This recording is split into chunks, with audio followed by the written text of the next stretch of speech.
बिस्मिल्लाहिर्रहमानिर्रहीम। अस्सलाम वालेकुम। मुजाहिद अकबर आपकी खिदमत में हाजिर है। आज हम बना रहे हैं चिकन पुलाव। चिकन पुलाव बनाने के लिए हमें किन किन चीज़ों की ज़रूरत है और ये कैसे बनाया जाता है, आइए आज हम सब मिलकर देखते हैं। सबसे पहले हमने चिकन ले लिया है, 500 ग्राम हमने चिकन ले लिया है। ये अदरक हमने ले ली है और 3 गट्ठे जो है ना ये हमने लहसुन के ले लिए हैं और 3 अदद हमने टमाटर इस तरीके से काट के रखे हैं। 1 अदद हमने प्याज ले लिया है और अभी हम इसमें घी शामिल कर रहे हैं। कुछ मसाले हम इसके अंदर इस तरीके से ऐड करेंगे। ये हमने ले लिया है नमक, आप हस्बे ज़रूरत डाल सकते हैं। दालचीनी के कुछ टुकड़े हमने ले लिए हैं। 1 अदद लौंग ले लिया है। 1 बड़ी इलायची ले लिया है और 2 पत्ते तेज़पात के ले लिए हैं। हल्दी 1 चम्मच, लाल मिर्च सुर्ख पाउडर का लाल मिर्च 1 चम्मच और 4 अदद आलू बुखारे के हैं। ये काली मिर्चें और कुछ ज़ीरा ये डालेंगे। रेसिपी शुरू करने से पहले आपसे एक रिक्वेस्ट है, अगर आप हमारे चैनल पर नए हैं तो हमारे चैनल को लाइक, शेयर और सब्सक्राइब लाजमी कीजिए और साथ ही बेल के आइकन को लाजमी दबाइए ताकि हर नई आने वाली वीडियो आप तक सबसे पहले पहुंच सके। तो चलिए ये बेहतरीन किस्म का चिकन पुलाव बनाना शुरू करते हैं।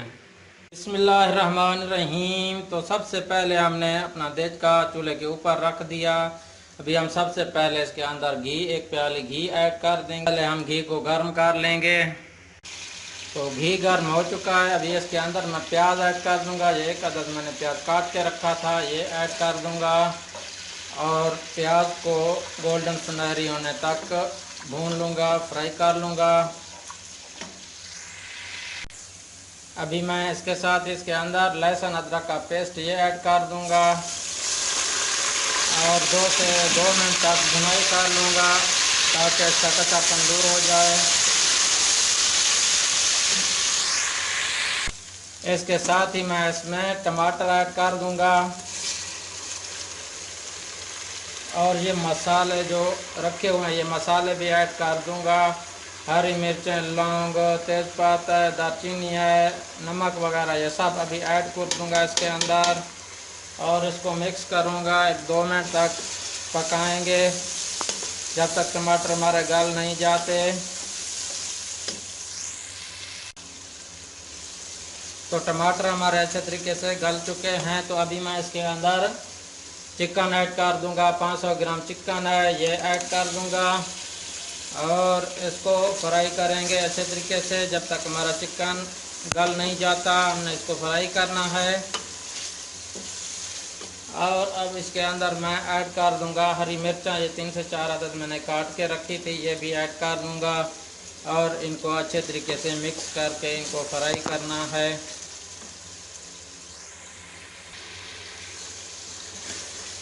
तो मिक्स करते रहेंगे चम्मच के साथ, वक्फे वक्फे से हमने इसको फ्राई करना है अच्छे तरीके से गोश्त को।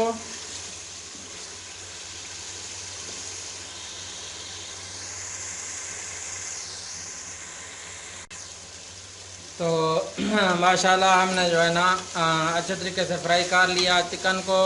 तो अभी हम इसके अंदर पानी ऐड करेंगे। तो पानी हमने 500 ग्राम पानी ऐड करना है। तो 500 ग्राम ही हमने चावल लिए, आधा किलो। तो अभी हम इसके अंदर पानी ऐड कर रहे हैं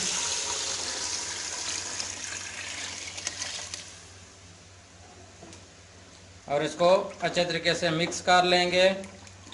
तो बॉयल आने तक हम इंतज़ार करेंगे, उसके बाद हम इसके अंदर चावल ऐड करेंगे। जब पानी को बॉयल आ जाएगा फिर हम इसके अंदर चावल ऐड करेंगे। तो माशाल्लाह पानी को बॉयल आ चुका है। तो अभी हम इसके अंदर चावल ऐड कर देंगे। ये हमने 1 घंटे से भिगो कर रखे थे, अभी हम इसमें ऐड कर देते हैं और इनको चम्मच की मदद से हल कर लेते हैं। एक बात का ख़ास ख्याल रखें, जब आप आखिर पर ये चावल ऐड कर लें तो एक बार नमक ज़रूर चेक कर लिया करें। तो बाद में ये चेक नहीं होगा फिर हम इसको दमे पे रखेंगे, इसलिए अभी आप इसका नमक चेक कर सकते हैं। थोड़ा ज़्यादा थोड़ा हो तो और नमक आप डाल सकते हैं। तो अभी चावलों का पानी माशाल्लाह खुश्क होने वाला है। एक बार हम इनको मिक्स कर लेते हैं। तो अभी हम इनको दम पे लगाएंगे। जब ये पानी खुश्क हो जाएगा, अभी थोड़ा बहुत पानी है इसमें, अभी इसका पानी खुश्क हो जाता है तो हम इसको दम पे रखेंगे। चावलों को दम लगाने के लिए सबसे पहले हमने ये चूल्हे के ऊपर ये तवा रख लिया है। अभी हमने ये अपना चावल इसके ऊपर रख देने हैं इस तरीके से, और ये ढकना इसके ऊपर दे देना है। और अभी हम इसको तकरीबन 10-12 मिनट इसको दम पे रखेंगे और आपको मिलेंगे 10 मिनट के बाद। फिर चेक करते हैं कि हमारे पुलाव कैसे तैयार हुई है। तो आपके साथ फिर हाजिर होंगे 10 मिनट के बाद। फिर मिलते हैं 10 मिनट के बाद। माशाल्लाह, अल्हम्दुलिल्लाह, सुभान अल्लाह। देखें कितने ज़बरदस्त किस्म के हमारा पुलाव तैयार हुआ है। चिकन पुलाव मैं आपको क्या बताऊं। अगर आपको हमारी चिकन पुलाव की ये रेसिपी पसंद आई तो प्लीज़ हमारे चैनल को लाइक, शेयर और सब्सक्राइब लाजमी कीजिए, और साथ ही बेल के आइकन को लाजमी दबाइए ताकि हर नई आने वाली वीडियो आप तक सबसे पहले पहुंच सके। एक और नई वीडियो के साथ आपकी खिदमत में फिर हाजिर होंगे। तब तक के लिए मैं इजाज़त दीजिए। अल्लाह हाफिज़।